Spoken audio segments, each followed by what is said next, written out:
So how can you minimize scarring after top surgery? And to be sure, this is a lot more art than science, and a lot of surgeons and other specialties have their own ideas about how to address scar healing. I'll just share that in my experience, the single most powerful modality we have to limit scarring is compression.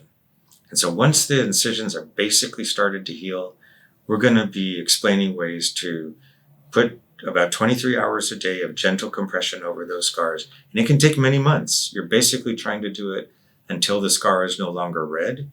But if you can build that into your sort of life routine and use some of the Velcro straps that we have that are pretty unobtrusive, in my opinion, that's going to be better than anything you can buy on Amazon or at a pharmacy, or the creams and the silicones. And I just haven't really found those to work. And to the contrary, though, I found compression to sometimes be very powerful.